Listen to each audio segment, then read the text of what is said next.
नमस्कार, आप देख रहे हैं न्यूज फॉर नेशन और मैं हूं आपके साथ शिप्रा झा। बिहार विधानसभा चुनाव की आहट के बीच शुक्रवार को चुनाव आयोग ने चुनाव को लेकर गाइडलाइन जारी कर दी, जिसमें कुछ नियम कानून बनाए गए हैं कि कैसे इस बार बिहार विधानसभा का चुनाव संपन्न कराया जाएगा। खबर यह भी है कि सितंबर महीने में अधिसूचना जारी कर दी जाएगी और तारीख होगी 20 सितंबर, यानी कि 20 सितंबर तक अधिसूचना जारी कर दिया जाएगा और नवंबर महीने तक चुनाव संपन्न भी हो जाएंगे। इस बार चुनाव 3 चरणों में कराया जा सकता है। बीते विधानसभा चुनाव की बात करें यानी कि 2015 की, तो 9 सितंबर को उस वक्त चुनाव के लिए अधिसूचना जारी की गई थी। 6 चरणों में चुनाव हुए थे।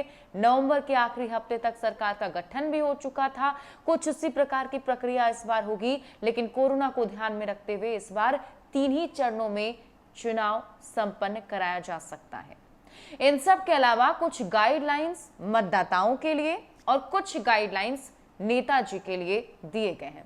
अब ऐसे में नेताजी और मतदाता दोनों ही थोड़े कंफ्यूज होंगे कि आखिर हमें करना क्या होगा और कैसे हम काम करेंगे। तो आपके प्रॉब्लम का सॉल्यूशन लेकर हम हाजिर हैं। वो पूरी गाइडलाइंस आपको आसान भाषा में हम समझाने जा रहे हैं कि इस बार चुनावी कैंपेन करना होगा तो कैसे करेंगे, और मतदाता चुनाव में जब मतदान करने के लिए बूथ पर जाएंगे तो कैसे उन्हें वोट करना होगा। तो सबसे पहले बात करेंगे प्रत्याशी की, क्योंकि चुनावी वक्त में सबसे ज्यादा जो इम्पोर्टेंट होता है वो होते हैं प्रत्याशी और उनका चुनाव प्रचार। चुनाव प्रचार नहीं होगा तो लोगों तक पहुंचेंगे कैसे, इसलिए प्रत्याशियों को ज्यादा टेंशन हो रही है कि आखिर क्या कुछ उन्हें करना पड़ेगा। तो देखिए, सोशल डिस्टेंसिंग के साथ रैली को मंजूरी मिली है। नामांकन में बस 2 लोग ही शामिल होंगे।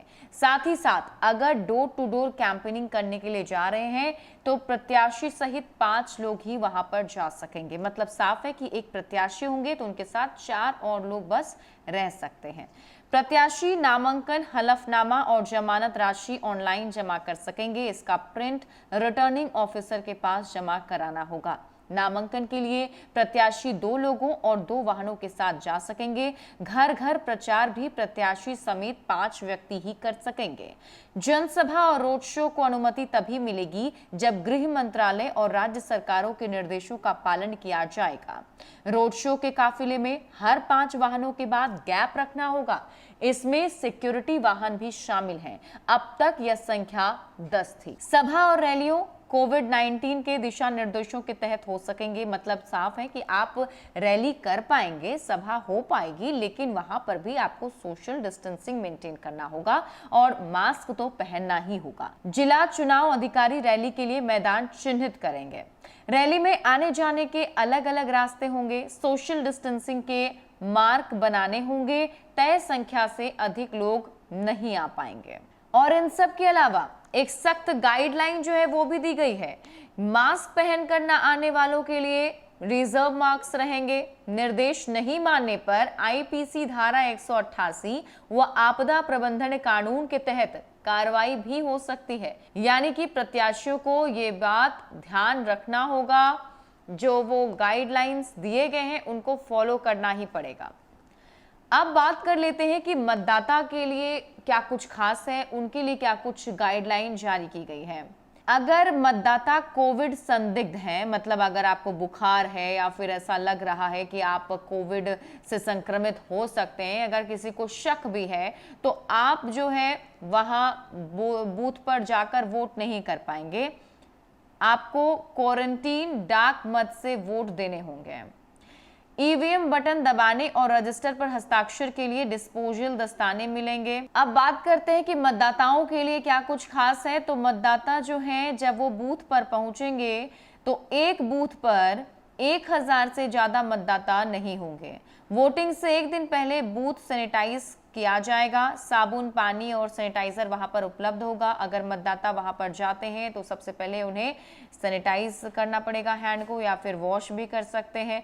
थर्मल स्क्रीनिंग में उनका तापमान जो है वो रिकॉर्ड किया जाए। अगर उनका तापमान ज्यादा निकला तो वोट वो नहीं उस वक्त दे पाएंगे, उन्हें 1 घंटे के बाद या फिर अंतिम में बुलाया जाएगा। ईवीएम बटन दबाने और रजिस्टर पर हस्ताक्षर के लिए डिस्पोजल दस्ताने मिलेंगे। क्वारंटाइन कोविड-19 मरीज मतदान के अंतिम घंटे में या डाक मत से वोट करेंगे। मतदाता को मतदान केंद्र में पहचान के लिए अपना मास्क नीचे करना होगा। दिव्यांग, 80 पार के बुजुर्ग, कोविड संदिग्ध और क्वारंटीन व्यक्ति डाक मत से वोट करेंगे। आपको बता दें कि चुनाव को संपन्न कराने के लिए चुनाव आयोग ने पहले सभी राजनीतिक दलों से कुछ सुझाव मांगे थे। उस सुझाव में कई सारी बातें कही गई थी, जिसमें राजद की तरफ से या फिर यूं कहें विपक्ष की तरफ से ये कहा गया था कि हमें परंपरागत तरीके से वोट जो चुनावी कैंपेन है वो करने का अधिकार देना चाहिए। डिजिटल और वर्चुअली हम नहीं कर पाएंगे, उससे ज्यादा लोगों तक कनेक्ट नहीं हो पाएंगे। तो ऐसे में चुनाव आयोग ने रैली करने की अनुमति दे दी है।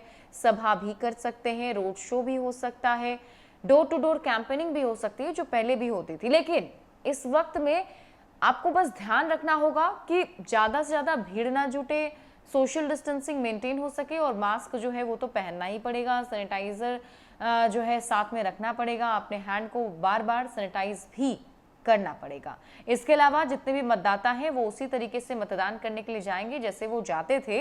लेकिन हाँ, एक मतदान केंद्र पर सिर्फ 1000 ही मतदाता पहुंचेंगे और वहां पर पहुंचने के बाद जो कोरोना से बचने के लिए गाइडलाइंस हैं, जैसे हैंड वॉश करना, सैनिटाइज करना, मास्क पहनना, और जब आप ईवीएम को टच करके वोट करेंगे, जब आप बटन प्रेस करेंगे तो उससे पहले आपको एक ग्लव्स भी दिया जाएगा, उसको पहन के आपको करना होगा। और साथ ही साथ जो संदिग्ध व्यक्ति हैं जिसमें लग रहा है कि कोरोना हो सकता है, या फिर जो लोग हॉस्पिटल में होंगे, तो वो सभी लोग डाक के जरिए वोट कर पाएंगे। तो ये पूरी गाइडलाइन जो है चुनाव आयोग की तरफ से जारी कर दी गई है। मतलब साफ है कि सितंबर महीने में अधिसूचना जारी हो जाएगी और चुनाव नवंबर महीने के अंत तक संपन्न हो सकता है। ज्यादा अपडेट के लिए आप जुड़े रहिए न्यूज़ फॉर नेशन के साथ। नमस्कार।